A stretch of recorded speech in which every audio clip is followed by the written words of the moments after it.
ಹಸಿ ಕೊಬ್ಬರಿ ಪುಡಿ ಮಾಡಲು ಮೊದಲಿಗೆ ಹಸಿ ಕೊಬ್ಬರಿನ ತೊಗೊಂಡಿದ್ದೀನಿ. ಅದೆಲ್ಲ ಚೆನ್ನಾಗಿ ತೊಳ್ಕೊಂಡು ಸಿಪ್ಪೆ ಅದರದ್ದು ಮೇಲೆದೆಲ್ಲ ತೆಗೆದುಬಿಟ್ಟು ಚಿಕ್ಕ ಚಿಕ್ಕದಾಗಿ ಕಟ್ ಮಾಡ್ಕೊಂಡಿದ್ದೀನಿ. ಈ ಸೈಜಲ್ಲಿ ಇದನ್ನು ಮಿಕ್ಸಿ ಜಾರಿಗೆ ಹಾಕ್ಕೊಂಡು ಇದಕ್ಕೆ ಹಸಿಮೆಣ್ಸಿನ್ಕಾಯಿ ಸ್ವಲ್ಪ ಬಿಸಿ ಮಾಡ್ಕೊತಾ ಇದ್ದೀನಿ. ಹಸಿದೂ ಹಾಕ್ಕೋಬೋದು. ಇವಾಗ ಒಗ್ಗರಣೆಗೆ ಬಂದ್ಬಿಟ್ಟು ಇವಾಗ ಅದೇ ಬಾಣಲಿ ಬಿಸಿ ಇರುತ್ತಲ್ವ, ಸೊ ಹಸಿಮೆಣ್ಸಿನ್ಕಾಯಿ ತೆಗೆದುಬಿಟ್ಟು ಒಗ್ಗರಣೆಗೆ ಎಣ್ಣೆ, ಸಾಸಿವೆ, ಜೀರಿಗೆ, ಕರಿಬೇವು ಹಾಕಿಬಿಟ್ಟು ಉದ್ದಿನಬೇಳೆ ಜಾಸ್ತಿ ಹಾಕ್ಕೊತಾ ಇದ್ದೀನಿ. ಅದು ಕಂದು ಬಣ್ಣ ಬಂದ ನಂತರ ಆಫ್ ಮಾಡಬೇಕು. ಇವಾಗ ಬೆಳ್ಳುಳ್ಳಿ, ಜೀರಿಗೆ, ಶುಂಠಿ, ಉಪ್ಪು, ನಿಂಬೆಹಣ್ಣಿನ ರಸ, ಕೊತ್ತಂಬರಿ ಎಲ್ಲವುದನ್ನು ಹಾಕಿ ಚೆನ್ನಾಗಿ ಮಿಕ್ಸ್ ಮಾಡ್ಕೋಬೇಕು. ಇವಾಗ ಸ್ವಲ್ಪ ತರಿ ಇರುತ್ತೆ, ಮತ್ತು ಚೆನ್ನಾಗಿ ಕಲಿಸಿ ನುಣ್ಣಗಾಗೋ ಥರ ಚೆನ್ನಾಗಿ ಮಿಕ್ಸ್ ಮಾಡ್ಕೋಬೇಕು. ಇವಾಗ ಇದು ಚೆನ್ನಾಗಿ ರೆಡಿಯಾಗಿದೆ.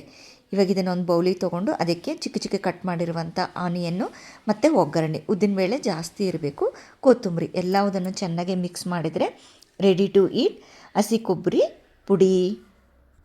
ಇದು ರೊಟ್ಟಿ ಜೊತೆಗೆ, ಚಪಾತಿ ಜೊತೆಗೆ ಮತ್ತು ಸ್ನ್ಯಾಕ್ಸ್ ಥರ ಮಂಡಾಳು ಅವಲಕ್ಕಿಗೂ ಕಲಿಸ್ಕೊಂಡು ತಿನ್ಬೋದು.